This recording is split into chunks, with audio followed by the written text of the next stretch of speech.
Nama saya Ardi. Saya tak pernah berpikir satu malam lembur bisa mengubah seluruh hidup saya. Sampai sekarang, setiap kali mencium bau kertas basah atau mendengar deru mesin, kulit saya merinding. Saya bekerja sebagai teknisi mesin di sebuah pabrik kertas tua di pinggiran kota Bekasi. Pabrik itu terkenal luas, penuh mesin raksasa, dan beroperasi 24 jam. Orang-orang menyebutnya, pabrik yang tak pernah tidur. Bangunannya berdiri di tepi sungai berair hitam, dikelilingi pohon beringin besar. Cat temboknya mengelupas, jendela-jendelanya berjeruji, dan setiap malam cahaya lampu neon membuatnya tampak seperti benteng kosong. Malam itu, jadwal saya lembur mulai pukul 10 malam hingga subuh. Udara gerimis menempel di kulit, menambah hawa dingin yang tak wajar. Saya datang lebih awal, berharap menyelesaikan pengecekan mesin sebelum tengah malam.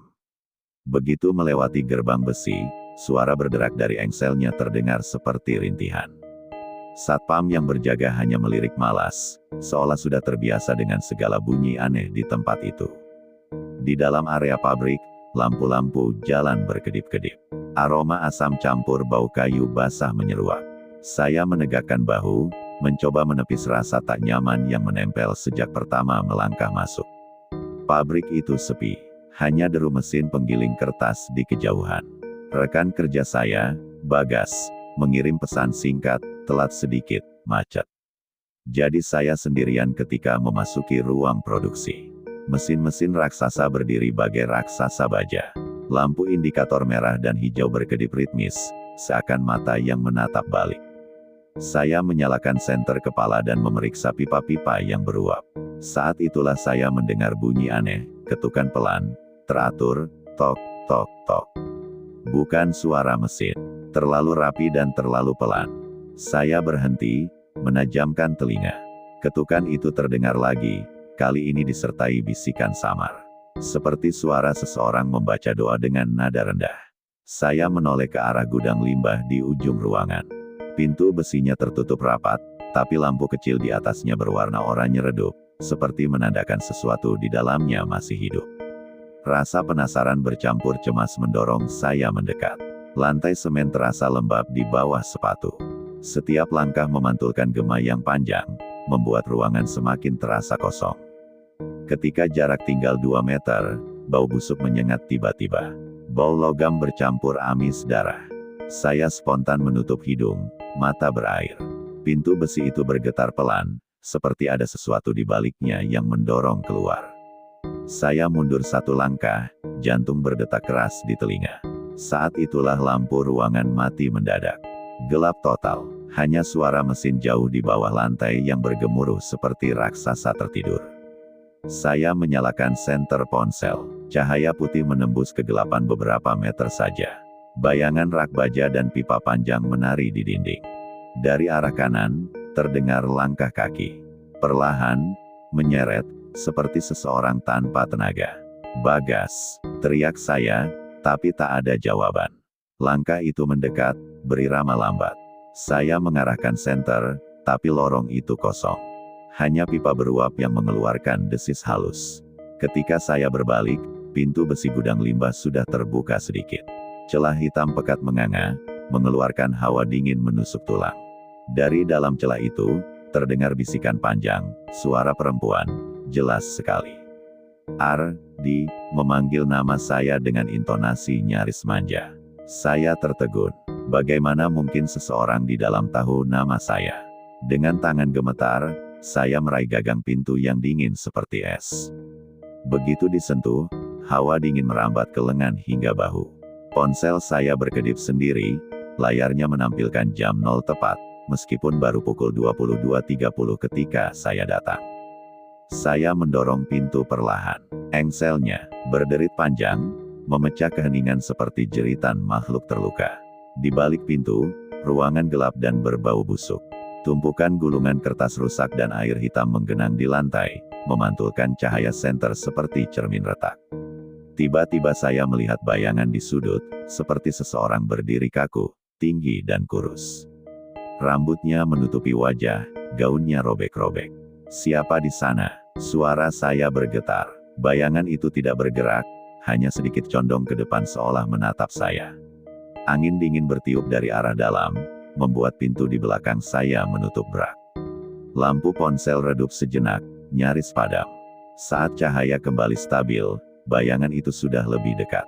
Saya bisa melihat kulitnya pucat keabu-abuan, seperti kertas yang direndam air terlalu lama.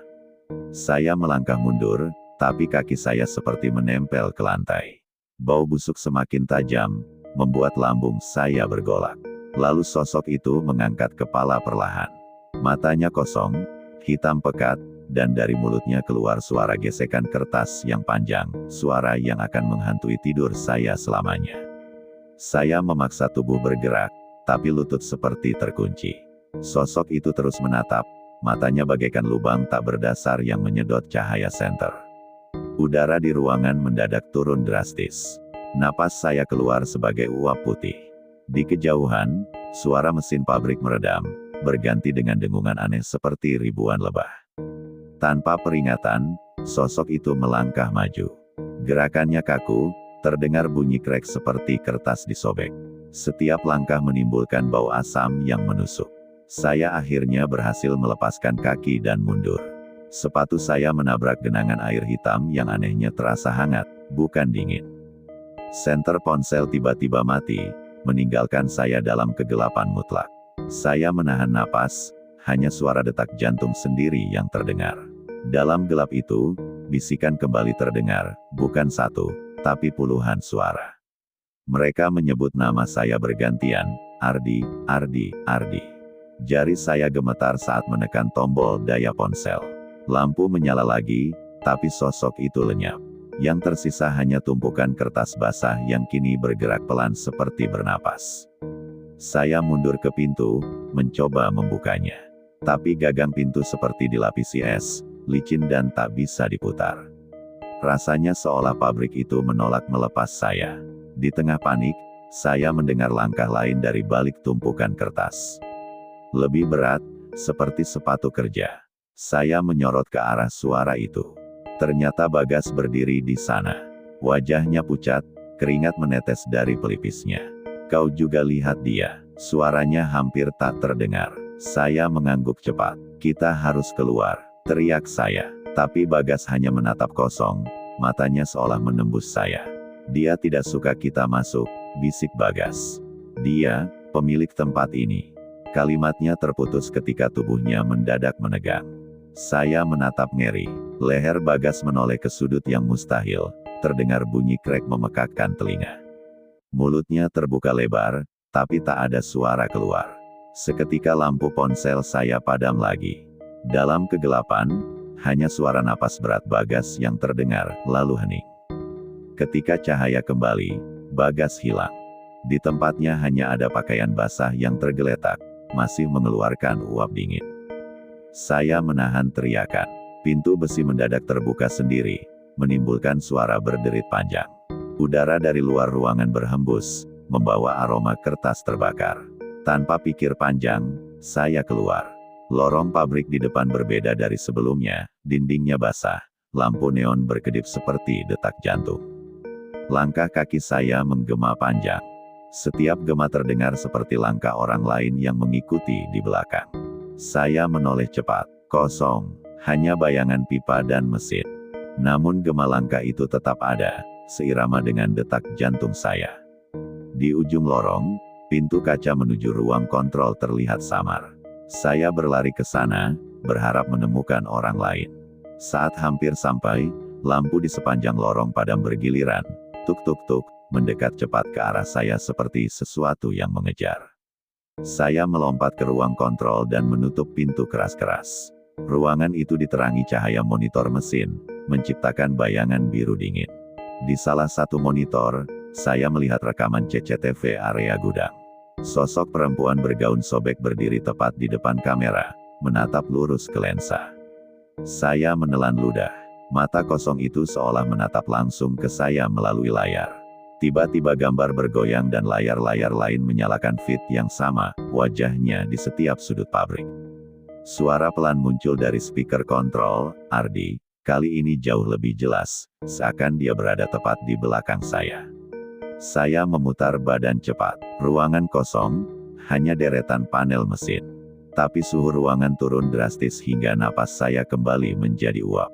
Lampu monitor berkedip. Di layar, jam digital pabrik bergerak mundur, pukul 0.10. Pukul 0:09, detik demi detik meluncur ke angka 0. Tiba-tiba seluruh monitor padam bersamaan, menyisakan kegelapan pekat. Lalu dari tengah ruangan terdengar suara seperti ribuan lembar kertas disobek sekaligus. Saya menyalakan senter ponsel lagi, namun sinarnya hanya menyorot kabut putih yang kini memenuhi ruangan, berputar pelan seperti pusaran air. Dari dalam kabut, bayangan perempuan itu muncul kembali, lebih dekat dari sebelumnya, seolah kabut adalah tubuhnya sendiri yang menjangkau saya. Kabut itu terasa seperti kapas dingin menempel di kulit, menutup hidung dengan aroma tajam kertas basah. Saya batuk keras, suara batuk memantul seperti ribuan bisikan. Di balik kabut, sosok perempuan itu melayang perlahan. Gaun sobeknya berderai seperti serpihan kertas, berisik seakan setiap helaian kainnya memuat jeritan. Saya mundur hingga punggung menabrak panel besi. Dingin logam menembus jaket, membuat gigi saya gemeletup. Dia mendekat tanpa gerakan kaki, matanya tetap kosong. Namun dari matanya menetes cairan hitam yang menodai lantai seperti tinta. Kenapa di sini? Suaranya bergema ganda, suara perempuan muda dan parau tua bercampur. Setiap kata terasa seperti goresan pisau di telinga. Saya berusaha bicara, tapi suara tercekat. Tenggorokan seperti terikat tali yang ditarik kuat. Tiba-tiba ponsel saya bergetar di saku. Layarnya menyala dengan pesan singkat, keluar sebelum pabrik menolakmu selamanya. Pesan itu tanpa nama pengirim. Jari saya kaku menatap teks merah menyala itu. Saat menoleh kembali, perempuan itu hanya berjarak setengah meter. Insting membuat saya melompat ke pintu, menabrak gagang hingga terbuka. Kabut menyerbu keluar seperti gelombang air, menyapu seluruh lorong. Lorong kini terasa asing, dinding dipenuhi coretan hitam mirip tulisan kuno. Beberapa huruf membentuk kata yang samar, darah. Saya berlari menyusuri lorong, namun langkah terasa berat, seolah lantai lengket. Setiap tarikan napas menimbulkan rasa besi di lidah. Di kejauhan terdengar suara mesin berputar, padahal seluruh pabrik sudah lama mati. Dentumannya seperti detak jantung raksasa. Saya berbelok ke ruang cetak lama. Bau kertas terbakar semakin pekat hingga mata berair. Mesin-mesin raksasa di sana bergerak pelan sendiri, meski kabel listrik terputus. Di antara mesin, bayangan Bagas muncul sekilas. Saya menjerit namanya, tapi bayangan itu memudar seperti asap. Dari arah langit-langit, tetesan cairan jatuh ke bahu. Ketika menoleh, saya melihat pipa retak mengeluarkan cairan merah gelap, terlalu kental untuk disebut air. Saya menyingkir dengan jijik, tapi lantai di sekitar sudah tertutup genangan cairan itu, menciptakan pantulan wajah saya sendiri yang tampak pucat dan terdistorsi. Pantulan itu tiba-tiba tersenyum lebar, meski saya tak bergerak. Gigi dalam bayangan terlihat tajam seperti sobekan kertas. Lampu langit-langit pecah satu persatu, serpihan kaca jatuh seperti hujan. Setiap pecahan mengeluarkan suara teriakan kecil. Saya menunduk menutupi kepala. Saat mendongak lagi, seluruh mesin berhenti serentak. Hening menelan ruangan, membuat telinga berdenging. Dalam keheningan itu, saya mendengar isakan pelan, seperti anak kecil. Suara itu datang dari bawah mesin cetak terbesar. Rasa penasaran mengalahkan takut. Saya merunduk, menyorot dengan senter. Di sana terlihat gulungan kertas besar yang bergerak sendiri, seperti menelan sesuatu. Isakan berubah menjadi teriakan nyaring, dan gulungan kertas itu terbuka. Dari celahnya muncul tangan kecil berwarna abu-abu, jari-jari meraih udara. Saya mundur terhuyung, namun tangan itu terus merangkak keluar.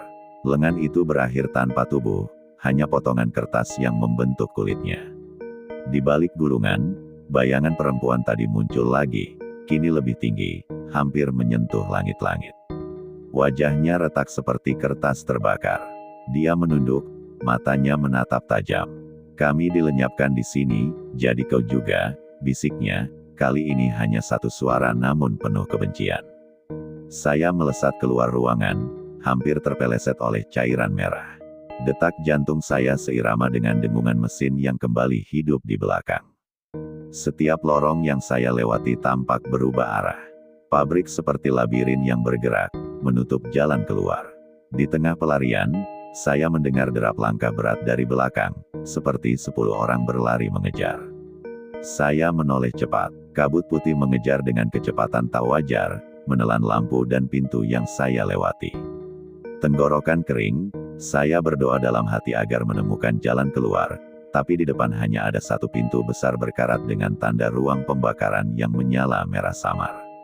Pintu berkarat itu berdiri menjulang, seolah menjadi satu-satunya pilihan. Saya menekan gagangnya, dinginnya menusuk telapak tangan seperti es kering. Pintu berderit keras saat saya dorong. Aroma daging terbakar langsung menerjang, membuat lambung mual. Saya menahan napas, menyorotkan senter. Di dalam, ruangan luas dengan tungku raksasa. Besi hitamnya dipenuhi jelaga, namun di dalamnya menyala bara merah samar meski pabrik sudah lama mati. Di lantai, tumpukan kertas terbakar setengah, membentuk pola lingkaran. Seperti ritual aneh yang pernah saya baca di berita lama. Saat saya melangkah masuk, pintu di belakang menutup sendiri. Suara besi menghantam membuat dada bergetar. Dari dinding, terdengar suara bisikan yang berubah menjadi tangisan anak-anak. Saya merapat ke tungku, menyorotkan lampu ke segala arah. Di salah satu sudut, saya melihat bekas goresan di lantai, "Jangan jadi kami." Tulisan itu seperti diukir paksa dengan paku. Tiba-tiba bara di dalam tungku menyala terang, menampilkan bayangan, sekelompok pekerja pabrik dengan wajah hangus, menatap saya dengan mata kosong. Mereka bergerak perlahan, namun tidak meninggalkan tungku.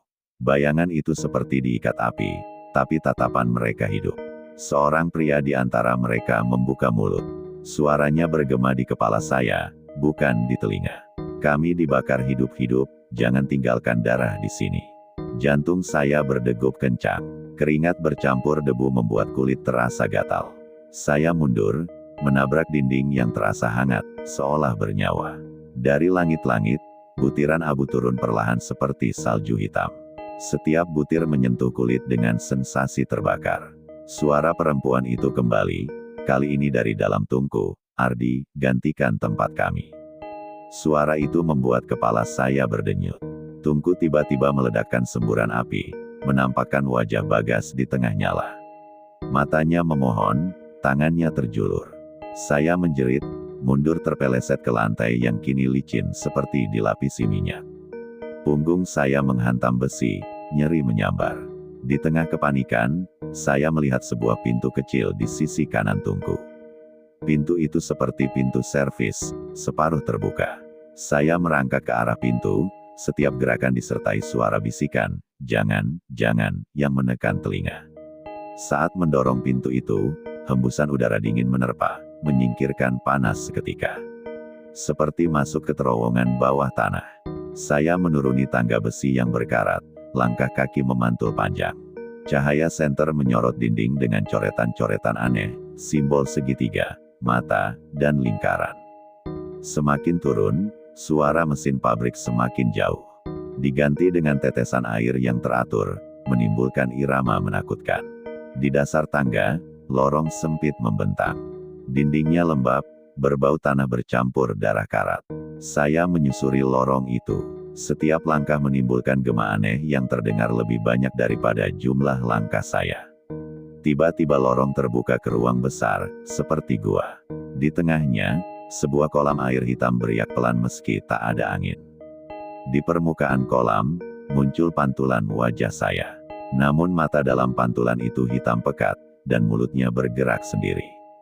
"Ardi, waktu hampir habis." Suara dari pantulan itu terdengar berat, seperti berasal dari dalam kepala.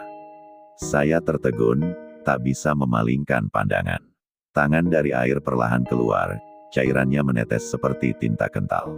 Tangan itu memegang sesuatu, kunci berkarat dengan gantungan berbentuk logo pabrik. Tangan itu seolah menawarkannya. Ragu-ragu, saya meraih kunci itu.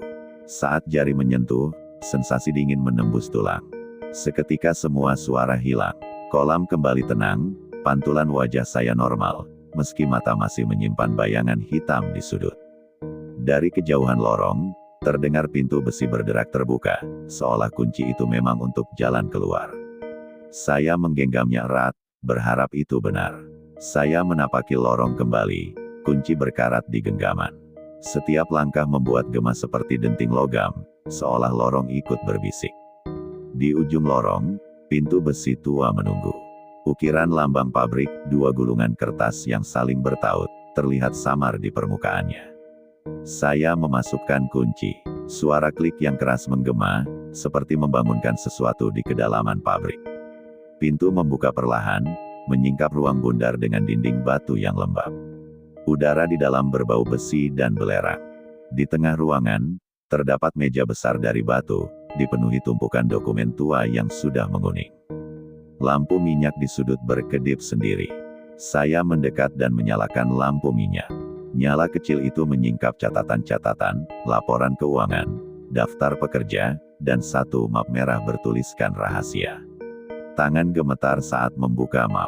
Di dalamnya foto-foto buram pekerja pabrik, termasuk seorang perempuan bergaun putih dengan wajah mirip sosok yang menghantui saya. Ada artikel koran lama, kebakaran besar 1984, puluhan buruh hilang tanpa jejak di pabrik kertas Harapan Baru. Nama-nama korban tertera, dan di baris terakhir saya membaca, Bagas Pramudia. Saya terdiam, darah serasa berhenti mengalir. Saya menutup map, dada bergemuruh. Bagas, rekan kerja saya, berarti dia sudah lama mati. Langkah kaki samar terdengar di lorong di belakang. Suara berat dan lambat, mendekat semakin jelas. Saya mematikan lampu minyak dan menahan napas. Lorong gelap total, hanya suara detak jantung saya sendiri. Senter ponsel menyorot pintu lain di sisi ruangan, lebih kecil, tampak seperti pintu pemeliharaan. Saya meraihnya cepat. Begitu pintu itu terbuka, hembusan angin dingin menerpa wajah, membawa aroma laut asin yang tak seharusnya ada di sini. Lorong sempit di baliknya, menanjak, dindingnya penuh coretan tangan merah, seolah dilumuri darah yang tak pernah kering. Saya menapaki tangga, kunci tetap digenggam erat. Di puncak, cahaya samar oranye terlihat, seperti cahaya senja. Saat hampir mencapai ujung, suara perempuan itu menggema lagi. Ardi, kau tahu sekarang, tetaplah bersama kami. Suara itu membuat langkah saya goyah. Gambar wajahnya terbayang jelas di benak, mata hitam, air mata tinta. Di mulut lorong, saya menemukan ruangan besar dengan jendela pecah. Cahaya bulan masuk, memantul di mesin cetak berkarat. Di tengah ruangan, sosok Bagas berdiri membelakangi saya. Pakaiannya sama seperti malam pertama kami jaga. Bagas, seru saya, campur antara lega dan takut. Tapi dia tak menoleh, hanya menatap kosong keluar jendela. Perlahan dia berucap, suaranya parau, kau harus pergi sebelum jam pabrik berhenti, kalau tidak, kau akan menjadi milik mereka. Saya mendekat, ingin mengguncangnya. Tapi ketika tangan menyentuh bahunya, tubuhnya berubah menjadi debu kertas yang berterbangan. Debu itu melayang, membentuk huruf di udara, keluar sekarang. Huruf itu lalu terurai, hilang tertiup angin. Di lantai, saya melihat sebuah pintu jebakan kayu, setengah terbuka. Dari celahnya, hembusan udara malam terasa nyata. Saya menunduk, menyorot senter ke dalam. Tangga kayu menurun, tapi di dasar terlihat cahaya remang dan suara serangga malam. Saat saya hendak menuruni tangga, seluruh pabrik bergetar hebat. Suara mesin yang mati tiba-tiba hidup serentak, meraung seperti binatang buas. Dari setiap sudut ruangan terdengar jeritan, ratusan suara bercampur, melengking hingga membuat kepala pusing. Kabut putih menyeruak dari lantai, naik cepat ke arah saya, membawa bayangan wajah-wajah para buruh yang pernah terbakar. Saya melompat ke tangga jebakan, menutup pintu di atas kepala, berharap kabut itu tak mengikuti, sementara raungan mesin memudar menjadi gema jauh. Tangga kayu berderit di bawah kaki saya. Setiap langkah seperti memantulkan suara teriakan kecil dari kayu yang lapuk. Udara di bawah terasa berbeda, sejuk, lembab, dengan aroma tanah basah bercampur wangi kertas yang lembut, seolah hutan hujan yang tersimpan lama. Senter ponsel menyorot dinding bata berlumut. Akar tanaman liar menjalar seperti urat nadi. Di dasar tangga, saya tiba di ruang kecil dengan pintu kayu tua. Dari celah bawah pintu, cahaya bulan yang nyata menyusup. Hati saya berdebar, tapi juga muncul secercah harapan. Mungkin ini jalan keluar yang nyata. Saya mendorong pintu perlahan. Engsel berdecit lembut, seperti bisikan peringatan. Di luar, saya melihat halaman belakang pabrik, ditutupi rumput liar yang bergoyang tertiup angin malam. Cahaya bulan perak memandikan semuanya. Langit penuh bintang, pemandangan yang nyaris saya lupakan setelah berjam-jam di dalam kegelapan. Saya menapaki tanah lembab, merasakan aroma bebas pertama kali sejak masuk. Tapi rasa lega itu hanya bertahan sekejap. Di kejauhan, suara peluit mesin pabrik kembali terdengar, panjang dan melengking, meski jelas-jelas pabrik itu mati. Rumput di sekitar saya mulai bergerak sendiri, membentuk lingkaran. Tanah bergetar pelan seperti napas makhluk besar. Saya berbalik untuk lari, namun pintu kayu di belakang sudah lenyap.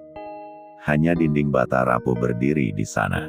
Dari arah pabrik, kabut putih keluar seperti ombak, merayap cepat mendekati saya. Saya berlari sekuat tenaga ke arah yang tampak seperti gerbang samping. Tapi setiap langkah terasa berat, seolah tanah menahan kaki. Kabut semakin dekat. Di dalamnya, wajah-wajah para buruh kembali muncul, menatap dengan mata kosong dan mulut menganga. Suara perempuan itu terdengar jelas, kini lembut namun tegas. Kau sudah tahu rahasia kami, tak ada yang bisa meninggalkan pabrik. Saya memaksa lari, napas tersengal, dada terasa terbakar. Gerbang besi akhirnya terlihat, berdiri tinggi, catnya terkelupas. Ketika saya meraih jeruji, kunci berkarat di saku bergetar sendiri, memanas hingga nyeri di kulit. Dengan sisa tenaga, saya menancapkan kunci pada gembok besar gerbang. Klik, suara pengait terbuka bergema seperti gong. Gerbang perlahan terbuka, cahaya bulan menerobos, menyingkirkan sebagian kabut. Namun hawa dingin yang keluar terasa aneh, dingin yang menembus tulang. Saya menatap keluar, jalan tanah yang saya kenal menuju perkampungan. Pohon-pohon terlihat nyata, berdaun basah oleh embun. Langkah pertama saya keluar terasa seperti menembus dinding tak kasat mata. Suara pabrik tiba-tiba menghilang, tergantikan kicau jangkrik. Saya menoleh ke belakang, berharap melihat pabrik dari kejauhan. Tapi yang tampak hanya lahan kosong, tanah lapang dengan rerumputan liar, seolah pabrik itu tak pernah ada. Nafas saya tercekat, jantung memukul keras. Apakah semua hanya ilusi? Dalam kebingungan, saya berjalan ke arah jalan desa.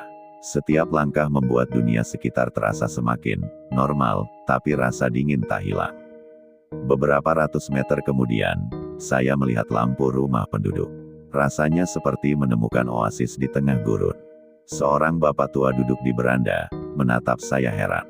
Kau dari mana malam-malam begini, nak? Saya tergagap. Dari pabrik kertas di ujung desa. Wajahnya langsung berubah. Nak, pabrik itu sudah roboh sejak kebakaran besar 30 tahun lalu. Tidak ada apa-apa di sana. Tubuh saya merinding. Tapi saya barusan di dalamnya, balas saya terbata. Bapak itu berdiri pelan, menatap saya lekat-lekat. Kalau begitu, kamu orang pertama yang kembali setelah masuk. Dari balik pintu, seorang ibu keluar membawa lampu minyak. Tatapannya penuh iba, seolah memahami sesuatu yang tak saya mengerti. Banyak yang mencoba masuk, nak, katanya lirih. Tak satu pun kembali. Hanya kabar angin tentang suara dan kabut. Saya menelan ludah. Kunci berkarat masih di genggaman, terasa dingin dan berat seperti bukti yang menentang logika. Bapak itu menoleh ke istri, lalu kembali menatap saya. Letakkan kunci itu jauh-jauh. Itu milik mereka. Saya menatap kunci. Di bawah cahaya lampu minyak, logamnya tampak basah seperti baru dicelup tinta hitam. Seketika terlintas bayangan Bagas, sosoknya lenyap jadi debu kertas, dan suara perempuan itu yang berulang, kau tak bisa pergi. Saya memejamkan mata, menahan getar tangan. Rasanya seolah pabrik itu masih memantau, menunggu kesalahan saya. Tanpa banyak bicara, saya memasukkan kunci ke saku jaket. Bagaimanapun, membuangnya terasa mustahil, seperti menolak tanda peringatan. Bapak dan ibu itu mempersilakan saya masuk rumah. Kehangatan lampu minyak kontras dengan hawa malam yang menggigit. Mereka menyajikan teh panas. Aroma jahe memenuhi ruangan, menenangkan, namun pikiran saya tetap berputar. Dalam diam, saya menatap jendela. Di luar, kabut tipis perlahan turun dari arah lahan kosong, kabut putih yang sangat familiar. Jantung saya berdebar. Sejenak, saya melihat bayangan perempuan bergaun sobek berdiri jauh di tengah kabut, menatap ke arah rumah. Saya mengedip, bayangan itu lenyap. Tapi udara di sekitar menjadi dingin, seolah ia memang ada di sana. Ibu itu menatap saya khawatir. "Nak, mereka mungkin belum selesai denganmu." Saya menelan ludah. Kata-kata itu menancap seperti paku. Mungkin benar, perjalanan saya belum berakhir. Di saku, kunci berkarat bergetar pelan, hampir tak terasa, seperti denyut nadi. Saya memandangnya sekali lagi, lalu menatap gelap di luar jendela. Dalam hati, saya tahu pabrik itu masih memanggil. Suara peluit mesin terdengar samar, entah nyata atau hanya gema di kepala.